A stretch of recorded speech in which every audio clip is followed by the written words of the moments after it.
Hello everybody, my name is Sam Redmond. I'm a Director at Engineers Without Borders and I've been asked to MC this evening. A little bit about the format of this evening. This is our first EWB Conversation, so we'd be interested to get some feedback on the forum and the flow of the evening. We're very excited about launching this new series. EWB Conversations is a very casual conversation. It's like a fireside chat. The idea is to have a very intimate dialogue, the type of dialogue you would have around friends. And it's a great opportunity to have such a distinguished guest come and speak with us and have a really meaningful discussion. So I'd really encourage people to take the opportunity to ask questions and engage in that dialogue. Nana Oye has been very gracious this evening to come along and speak here and in this intimate format. Nana's going to present to us shortly. A short presentation followed by a video, which sounds fantastic. I'm really excited to see it. Then we're going to have question and answers, and I'll just be acting as an MC in that role, something like maybe an Andrew Denton with less hair or a less charismatic Clive James maybe. Now, Nana has done so many wonderful things that I couldn't commit them all to memory, so please, I do apologise. I'm going to read a short bio on Nana from what I have written here. Nana is the Chief Executive Director of the Human Rights Advocacy Centre and is a respected human rights activist in Ghana. Since 2004, she has worked as the Regional Coordinator in the Africa Office for the Commonwealth Human Rights Initiative.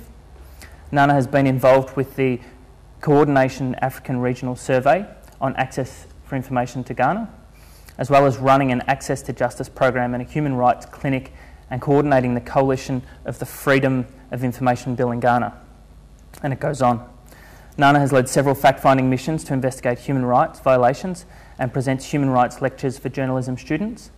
Nana has been recognised for her work in human rights and in 2008 was the recipient of the Champion Torchbearer for Women's Rights, which is one of 100 selected globally from the Danish Government. She was also a recipient of the Vera Chirwa Award for Human Rights in Africa in 2007 from the University of Pretoria. So we'd like to thank you, Nana, for coming along. And I'll hand over to Nana at this point, and she'll give a short presentation, followed by a video. Okay. Thank you very much, and good evening to you all.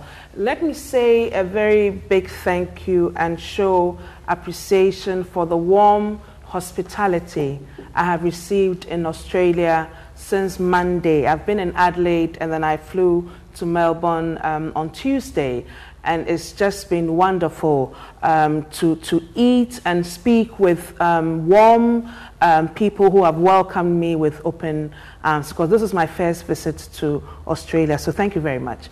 I'm going to speak to you today about the Millennium Development Goals.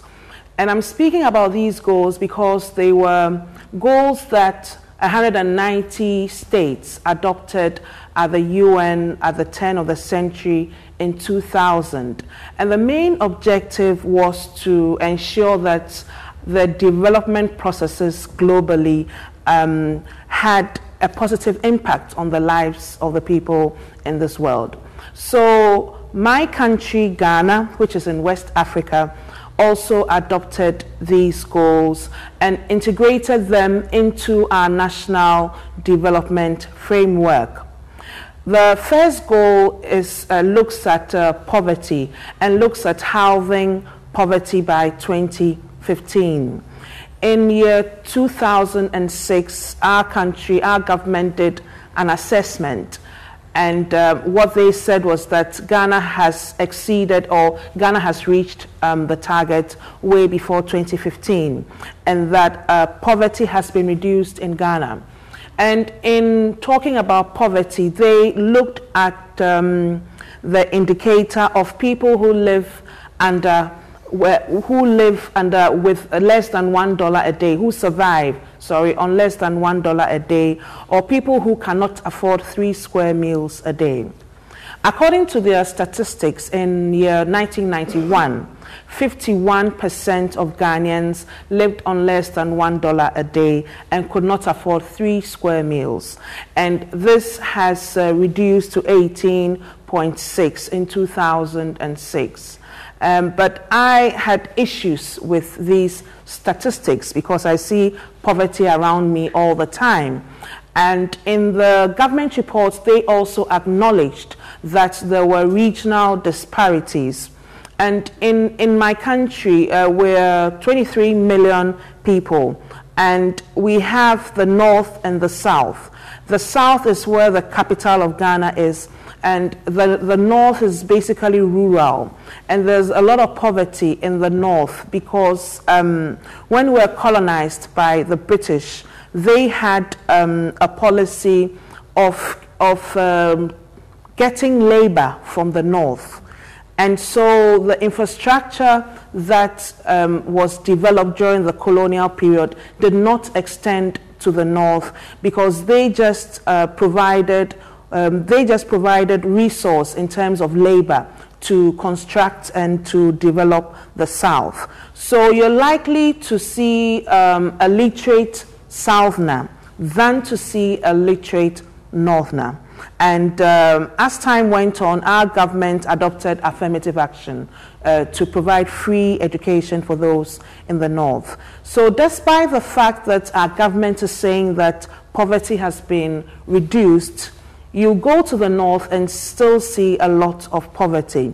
But this poverty is also linked with traditional and cultural practices that have not been eradicated, and that adversely affects development in my country. And I'll speak a lot to the issues of traditions and customary practices when I discuss the MDG 3, which is on gender equality, and also the MDG on 5 on reducing maternal mortality. I'll first start with gender equality. The MDG 3 is looking at promoting gender equality. And in my country, it's difficult for you to get people to accept that men and women are equal. So you'd get traditional conservative leaders saying, no, men and women are not equal. It is not possible. Why would they say this? Because in the colonial period, women were relegated to the private sphere and men to the public sphere. So we had a system where a lot of decisions about the community was made by consensus during gatherings like this, where the whole community would meet and discuss and adopt one decision or the other. And you find out that you'd get more men speaking to the issue than women. So women were not heard. And there's one proverb in my country about who crows to announce the approach of dawn in the morning. It is the cock that crows. You would never hear a hen crowing. The hen does not crow, it is the cock. So this translates into it is the man that takes the decision. This has reflected and this has had an impact on participation of women in governance. So when you look at our parliament, you'd find out that out of 230 parliamentarians, we have only 25 female parliamentarians. This is also because of the political system that we adopted after independence, and that is the first past the post system, where it depends on who wins the seat. There's an election, and it depends on who wins the seat. We've had several elections since we gained independence in 1957, and we've never had more than 10% of our parliament being female. So it's always 25 or 20 or 18 out of 200 or out of 230. And this has an effect on governance and the voice of women and the participation of women in important decisions that affect our country. So, for instance, I learned from reading about women in Australia that you have adopted gender budgeting, and that has helped to influence and ensure that both sexes influence the decisions that are taken. But in my country, it's been very difficult to introduce gender budgeting, and it was only introduced about 3 years ago after a lot of advocacy. When you also look at the local government and you look at governance at the local level, you will also find out that we have very few women, and that's even under 7 or 8%. We have local councils. We also, in terms of governance, we also have traditional authorities who still play a very important role. They also have their own traditional courts, and that traditional system runs parallel with the formal legal system in my country. And a lot of the leaders are male. We have male traditional leaders who take these decisions, and there again, women are relegated, and women are not even allowed to be part of what we call the houses of chiefs. There are a lot of problems due to this, but I'll just mention a few. The key reason for this is the perception of a woman. They are not allowed to take certain high governance positions within the traditional governance system because women are not pure. Women go through menstruation every month. So because of the blood that they let, they are not pure. And so they can't take certain traditional seats of authority. Apart from that, there are certain customary practices that will impact negatively on our quest to gain gender equality and fulfill MDG 3. Women or girls, they engage in what they call child marriages. In certain communities in Ghana, we have young girls who are betrothed in marriage, 3 years, 4 years, 5 years. And when they get to puberty, they have to go to their husbands because their fathers have already given them up in marriage. And it's very interesting, especially in the northern part of Ghana, where you could have a girl sitting in a classroom, receiving instruction from a teacher, and then you have young men bursting into the school, into the classroom. They just take her away, they bundle her off to her husband's house so that she gets married to the husband. And then that is the end of her education. So that creates a problem for attaining universal primary education, which is MDG 2. Because though you have gender parity during enrollment in schools, you find out that as the children go up and progress in the educational ladder, more girls drop out of school for various reasons. They get pregnant. And in the central part of Ghana, in the central region, there are certain communities where once you hit age 18 as a young girl, you have to get pregnant.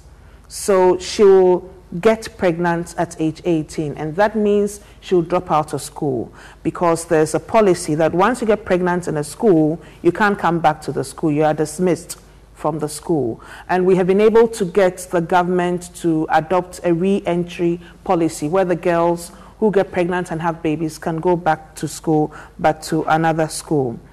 Another problem that would affect our attainment of the MDG is a simple issue as toilet facilities. In Ghana, 48% of our public schools do not have toilet facilities. And I'm saying this because we are engineers without borders, so you would understand some of these issues. And even where there are toilet facilities, you don't have separate facilities for girls and boys. So when the girls become adolescents and they start menstruating, it's difficult for them to go to school when they have their period because they cannot get a place to change when it's time for them to change. And so they'd rather stay at home, and then they miss about 4 or 3 or 5 days out of school. So something as simple as toilets has an adverse effect on education. And it is a problem for us because education of the girl is very, very important and critical for us in our development as a country, because our demographic and health surveys have shown that the more educated a girl is, the less likely that her children will die from what we call the infant killer diseases, like cholera and other polio and other diseases. So our government seeks to ensure that girls stay in school, because if they get educated, they go to university, they are more empowered and they can take better care of their families and of themselves. We have and that will be the last because I know I have only 10-15 minutes. We have a problem with maternal we have a problem with maternal mortality also, where women die from pregnancy-related causes, either during pregnancy or within the first 6 weeks after they have had babies. And one main reason is because they bleed after delivery and they do not have supervised delivery. We have few and far, we have very few hospitals. And even where we have the hospitals, sometimes they have to walk very long distances before they can get to a hospital. And you see that in the documentary. And sometimes, even where the decision is taken that they should go to the hospital, there's no vehicle to take them. So they have to walk, or they just have to be put in a wooden shed or wooden truck. Not even the wooden truck, or on a bicycle. They're put behind a bicycle and then they have to drive cycle several kilometers to the hospital. When they get to the hospital, it's likely that there'll be no doctor, or the clinic, there'll be no doctor, or there may be a nurse, or there may be a power outage because we have problems with our electricity. So these are all problems that ensure that women die. Our maternal mortality rate is 580 per every 100,000 live births. So for every 100,000 live births we have, 580 women die. And a chance of a woman dying from a pregnancy-related cause in Ghana is 1:35. So out of every 35 pregnant women, 1 will die from a pregnancy-related cause. And we have several problems with unsafe abortion. That is caused by states and by the government. And that in 1985, we had a law that liberalized abortion and termination of pregnancies. And unfortunately, our government did not ensure that doctors were trained to provide abortion, midwives were not trained to provide abortion, and the hospitals were not providing abortion. They didn't have equipment, and they were still using the D&C dilation and curettage, which had been denounced by the WHO. It took up to 2003 and a lot of advocacy to get our government to buy in and start doing some training and ensuring that there's comprehensive abortion care in the hospitals. So abortion contributes, is the second leading cause of maternal mortality in Ghana, and a lot of women die from unsafe abortion. We still have people putting sticks up to, to terminate pregnancies, jumping on the stomach, inserting herbs, misusing a drug that is called Cytotec, which I think is used for ulcer, which they have found out leads to softening and ripening of the cervix so that pregnancies can be terminated. They even drink Guinness. They mix up Guinness and sugar and all sort of concoctions just to terminate pregnancies. And there are a lot of interventions to address these issues. But Ghana is not going to reach the goal of reducing maternal mortality by 3/4 in 2015. There are several other issues, but I think my time is up, and I'm sure during question time you can ask questions and get more clarification on some of the issues relating to MDGs. Thank you.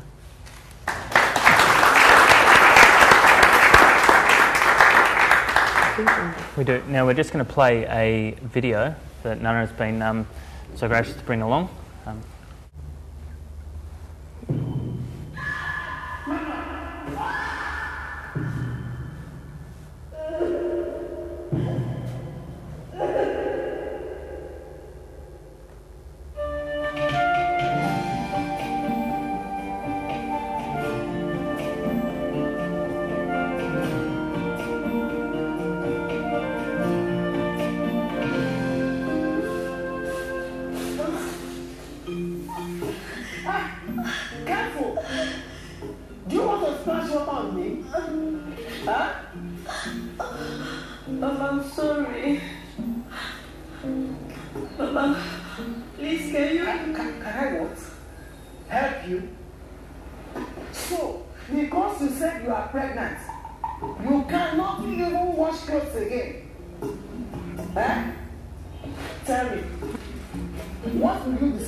Thank you very much for that video. I guess the first question that I would have, and before we get into question time, Obviously, that's a very compelling message that's portrayed there. What is the driver behind the short videos? Yes, the driver behind is to create awareness about the situation, because despite the fact that we had maternal mortality being selected and being made a Millennium Development Goal, it is still quite a neglected issue, especially in West Africa, because it seems natural that when you get pregnant and you're going to have a baby, it's like it's a 50-50 chance that you die. You may or may not die. So seeing a woman dying from a pregnancy-related cause is not unnatural. It's normal. And putting this in a documentary and depicting it this way was to show to the public and to our society and to the greater world that this is not normal, that there are countries in this world where women do not die when they get pregnant and they go and have babies. So we should not accept it, and we should get our government to change the situation by putting more resources into facilities and into addressing maternal mortality in our countries in Africa. Right.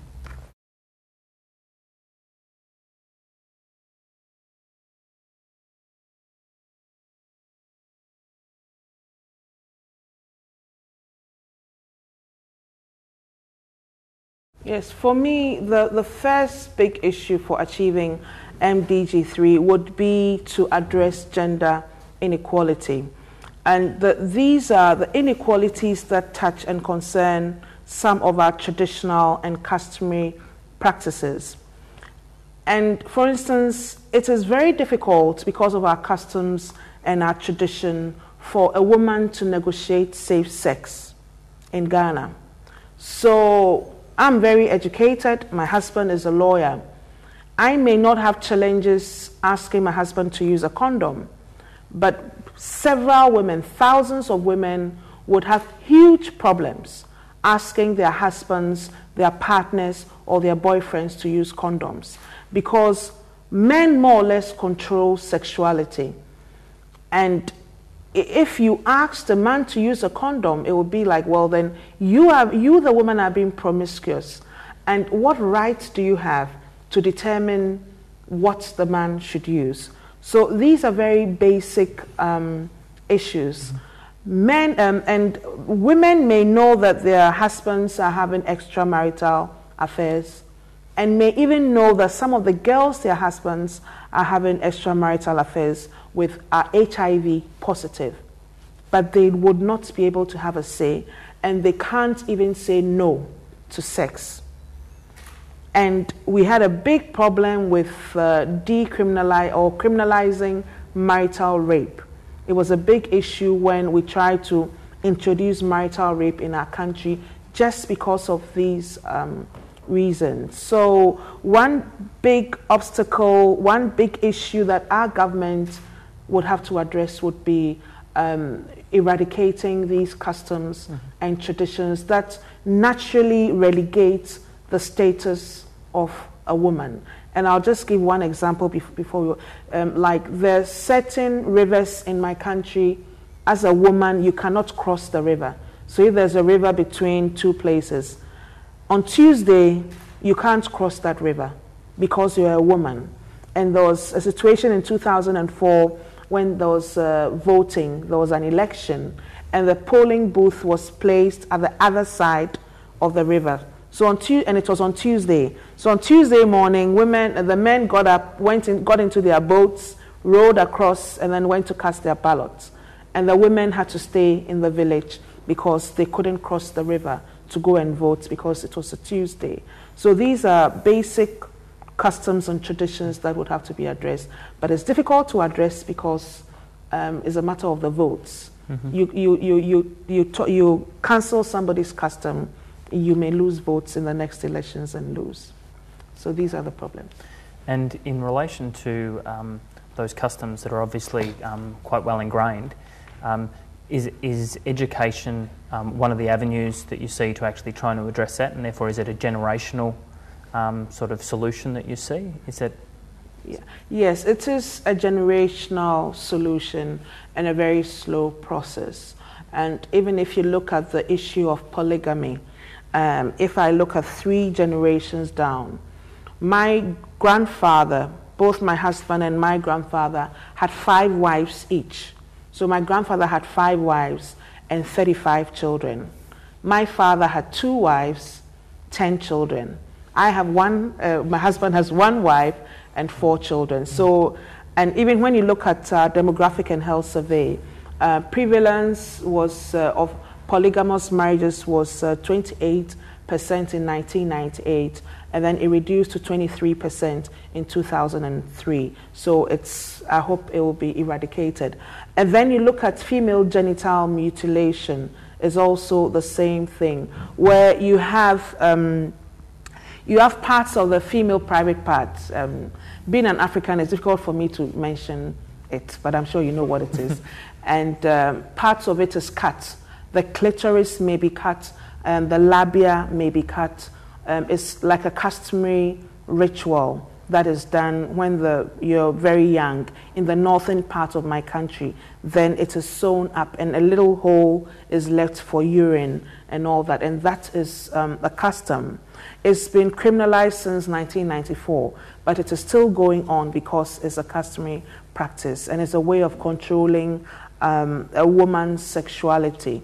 And the women are those that cut. The old women are those that actually cut the young girls, and it's a whole ceremony to show you've come of age and you're a woman.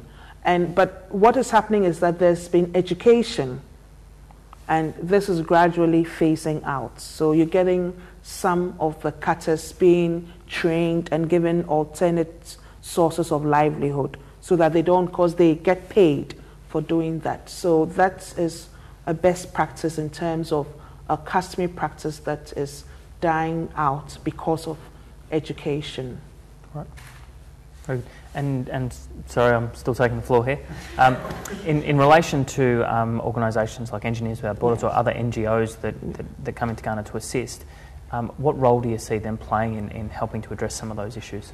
Yes, their role may be facilitating the change processes by, for instance, you can give technical advice and transfer your skills, because I can see you've helped with solar energy and all that. So even just helping to provide solar energy for a healthcare facility in a rural area can make a lot of difference. So if we had watched the second clip on the documentary, you'd find out that the woman was pregnant. She managed to get to the hospital, but then because it was a male doctor, her husband said no. The male doctor cannot attend to her pregnant wife. Then he agreed when she was suffering, but then the lights went off, so she died because there was no power. So just providing solar, panel, providing that technology could make a lot of difference. Right. So that's how you can be of some assistance. Great. Female rights. Well, what they have done is to set up a national machinery. So now we have a Ministry of Women and Children, and they have programs. But then they have challenges because they don't have a lot of resources. And another thing government has done is to set up the National Commission on Civic Education. And they have mainstreamed gender issues. So you have officers in all our districts doing training and sensitizing the community about issues relating to women's rights. But that has not been enough. Because, for instance, we don't have any shelters for battered women throughout the country. We only have one being run by an NGO. So when women are assaulted and are battered, they have to go back to their matrimonial homes where they were assaulted because there's nowhere for them to go to. And I had to handle a case where there was a young girl, well, she's now about 20, and she had been sexually abused by her father. And her father, she had 5 children with her father. And he still used to beat her up. And the father was prosecuted, and this girl was ostracized by her family because they didn't understand how she could report her father to the police, despite the fact that he had 5 children with her. And she didn't have anywhere to go to. So she was staying in an outhouse of like an NGO, like Engineers Without Borders. They were giving her some money. It wasn't enough. So we were trying to see whether she could be taken in as a refugee in a third country. And we tried without success to try and get her out, because now everybody knew, everybody was pointing at her, you know, her identity was not protected. And so she had several issues. So these are some of the problems, and government couldn't really help. You know, though we have a social welfare office, they couldn't really offer much help.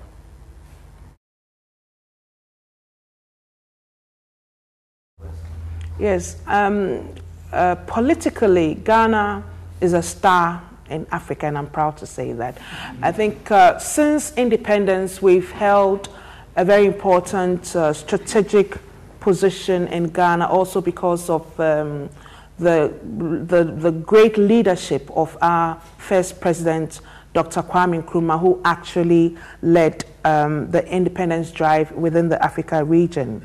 Down to 50 years down the line, Ghana is still doing well in terms of political stability. So we've had 4 successful elections since we got constitutional democracy reintroduced in Ghana in 1992. When you look at the West Africa sub-region, it's quite turbulent in terms of conflict. So we've had Liberia that's undergoing post-conflict reconstruction. Sierra Leone is undergoing post-conflict reconstruction. Ivory Coast is not stable, it's split in 2 between the north and the south. Nigeria, people are asking whether it's a failed state. They have a lot of issues. Their president is very ill. And that is what you see in West Africa. And Ghana stands out in that regard. As far as representation of women in parliament or in public life is concerned, I believe we don't have, it's pretty much the same, because most of them run the same first past the post system. So we don't have that many women. But it was refreshing to learn in Togo. They just had elections that there was actually a female presidential candidate. So there is a growing recognition of the role that women can play in governance. So in Ghana, we have a female Chief Justice, a female Speaker of Parliament, and then also a female Minister of Justice, which is quite historic in that regard. We also have ECOWAS, which is like the sub-regional grouping and is the economic community of West Africa. So they're trying to forge integration of all the West African, both Francophone, Lusophone, and Anglophone West Africa. And they're even trying to introduce a common currency and have set targets, and also to improve the trade relations amongst the West African states. So there's something happening. It's quite positive. But unfortunately, we still have a lot of conflicts. Guinea is also in flames, and Niger also has a problem with their political leadership. So that's the situation. And we have a lot of small arms proliferation, and that is causing a problem in West Africa. Yeah. We know Kofi Annan is a very important global figure, and let's say he's very influential. In Ghana, he has not interfered. He has just you know, he's on the sidelines, not really interfered in our affairs, our political affairs. But I know that he played a very great role during our just ended elections, 2009, which almost became like the Kenya situation. And I know he played a great role in getting the previous government to concede to defeat so that the other party would be sworn in, so that President Mills would be sworn in. So behind the scenes, he plays a great role. I know they make phone calls and what have you. And across the region, he's very much respected. So we all know the role he played in Kenya. We all know that after the elections in Kenya a few years ago, there was a lot of riots and killing and everything. And he actually acted as the mediator to ensure that there was the government between the two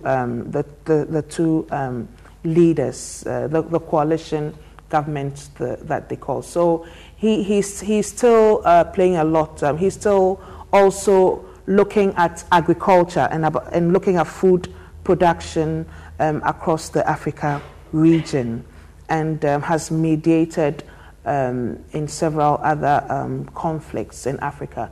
So he's still playing that role in the Africa region, though not he's not all over the place, but he's still strategically helping Africa.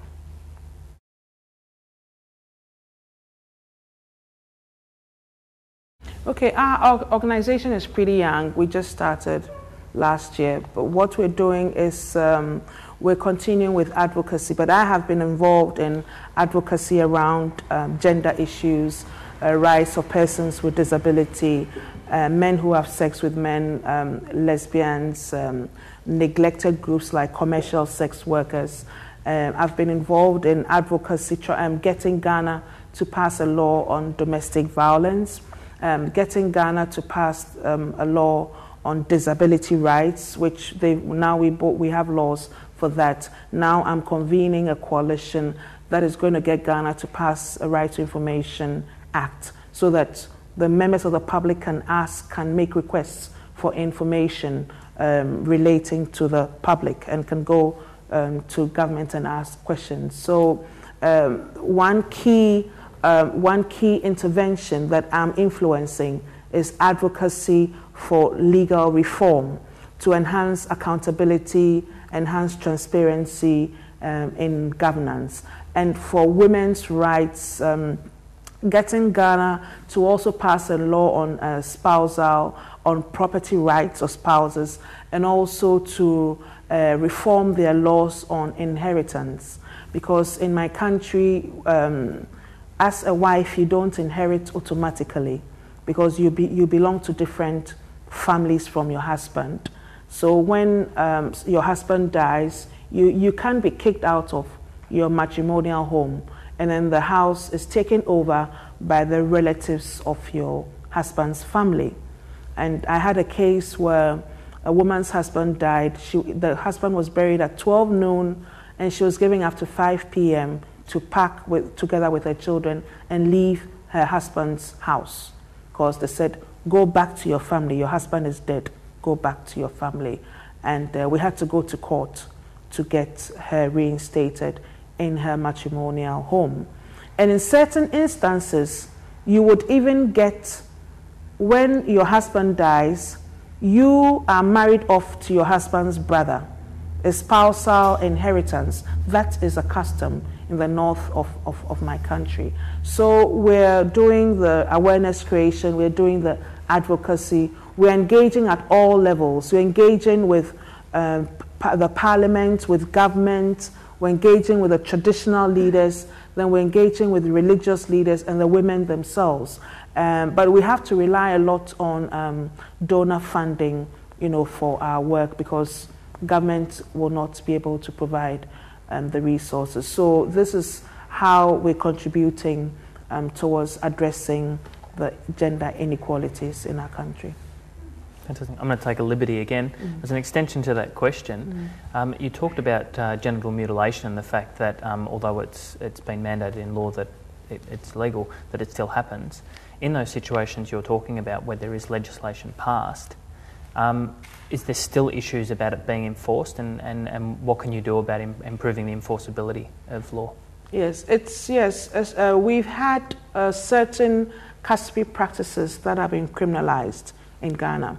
And when we reintroduced constitutional democracy and adopted our constitution in 1992, there was actually a specific article, Article 26.2, that prohibited harmful traditional practices. But what has happened is that it's been very difficult to prosecute, investigate, to arrest perpetrators. Because, for instance, it's your mother that would lead you to the cutter for the female genital mutilation. It's your father who will give you over to be married. And so how do you, as a daughter who has received instructions from your father, walk to the police station to report your father? You know, people are even scared of police officers. So it's very difficult. And the police officers themselves belong to the community and know that this is what is happening, but they will not arrest. There was a report, somebody called me on the phone one day, a man, and said, Nana, my wife has been confined to a room to be made a female traditional leader in her community. That would involve certain rituals, and we're Christians. And we don't, and she doesn't want to be a traditional leader because she would have to renounce her Christianity. So the whole day I was on the phone with the police because this was about 3 hours drive, and I didn't have the resources to drive out to address the situation, just trying to get the police to go and arrest the people and release the woman. This poor man managed to get somebody to give him a loan. So I spoke to the police commander. He had a taxi, drove 3 hours to the police commander in that village, in the community. They drove to the village, and the police refused to arrest and release the woman. And I spoke to them on the phone, and they said, no, we can't do it. Well, we'll come back tomorrow morning. And guess what? They went back to the next day at 9, and the woman had already gone through the rituals. So even the police are reluctant because they also believe in the customs. So these are the difficulties that that we get, and it can be quite frustrating. Indeed. Another question? I might just take one from the back corner here first. Yes, please. What's being done to address the growth of CHRI law in Ghana, especially northern Ghana? So again, that's what's being done to address Sharia law in Ghana. Yes, we do not have a very big problem with Sharia because it's a big problem in Nigeria where they have formalized it and it is recognized and they actually have courts.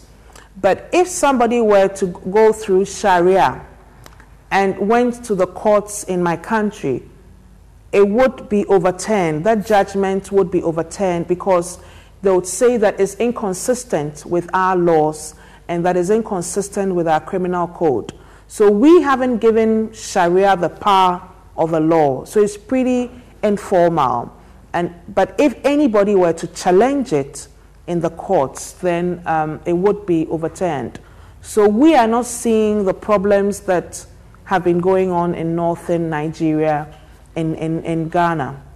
We don't have much of a problem with it. Yes, we've tried to get the education system to change the gender stereotyping, and we've talked a lot about curriculum development and even the textbooks that are used, because some of the textbooks depict certain images. Amma is a typical female name, so Amma is sweeping.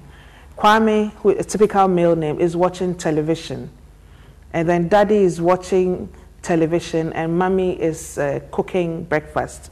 So what has happened is gradually there's been a change in how these textbooks are drafted and what goes into the textbooks. But we have said it is not sufficient. They still need to do a lot more.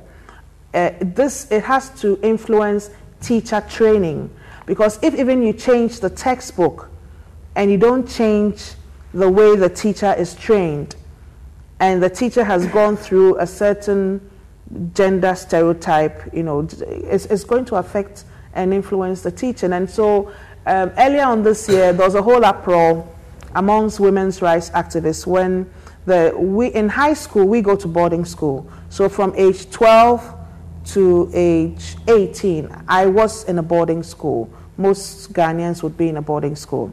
And in a certain boarding school in parts of rural Ghana, there was no running water. And you wouldn't believe it that the headmistress got the female students to carry buckets and fetch water for the male students to have their bath in the morning before going to school. And this is 2010. So we're like, we wrote to the education service that, no, this is not right. You shouldn't do that. Then the boys should go and fetch their own water, and the girls should fetch their own water, because this is not right. So.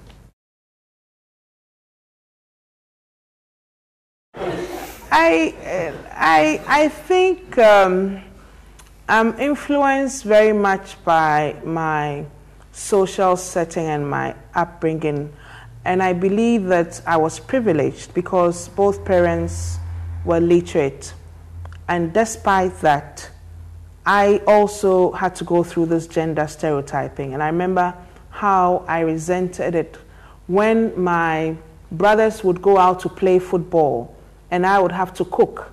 And then I would ask, and my mom was a nurse, and she was a nurse, she was very well educated. And I would ask her, why is it that I can't go out to play? She would tell me, you're a woman, you're going to get married and you'd have to learn how to cook. You're too lazy, you have to learn how to cook. You just keep on reading and reading, So I think it was this resentment that translated into something else. But I also realized that I had leadership qualities, and I always like to help. I've always liked to help the disadvantaged and the less privileged, wherever I am. And so when I read law, and I've done trials, I've gone to court, I've done criminal cases, I've done solicitor's work, measures and acquisitions and all that. But I became very fulfilled as a lawyer when I started volunteering at a legal aid clinic for women and children. So I believe that naturally I have the passion to see things change for the better and to see the status of women improved in my country, because I have suffered from that as a child from my mother.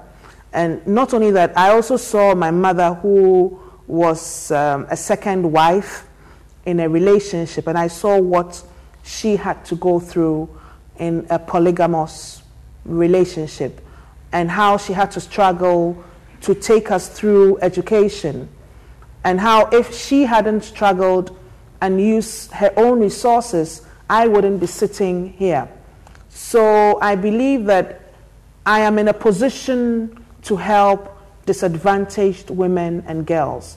And so in all that I do, I focus on that. And in my lifetime, I have seen successes. So I have made noises, and government has listened to the noises and improved the lives of women. So I said, okay, then let me make a louder noise. It will help. So I believe that is what drives me. So yes, sometimes I get frustrated, but most of the time I'm quite focused, and I know that if I fight hard together with other women and interested men, we're going to see a change, and a positive change. Fantastic. I think that's a very high and positive note to to leave the formal question and answer on, I would like to thank Nana very much for coming and speaking this evening. It was a very enlightening conversation, very motivating towards the end after all the hardships that we see that you're struggling through, and very insightful as well. So thank you very much, and if we put our hands together.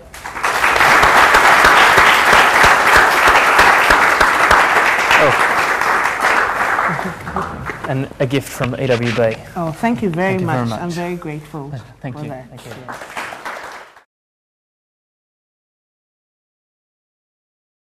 What I really liked tonight about Nana's speech was just the practical nature of everything that she had to offer. I think there's a lot of kind of high-flying ideas running around in a lot of Western society at the moment about development and what might be good in theory, but it was really nice to hear her speak about her experiences on the ground and what exactly she has implemented and what we can do to help, like provide solar panels for hospitals to assist women. So yeah, I really appreciated the practical nature of what she said. It was so great to actually meet someone like Nana who's doing the work that we all think so much about, and to see that she's on the front line and she's actually making changes really makes it a lot easier for us here in Australia to see where we can help and what we can actually do about it. So yeah, it was really great. Tonight's been a fantastic opportunity to listen to Nana and listen to all her experiences. She speaks with such qualification, and it's just interesting to hear all the challenges that Ghana and West Africa face in terms of gender equality. And it's good to see and hear how EWB and other NGOs can play a positive role in assisting improving the lives of people in Ghana.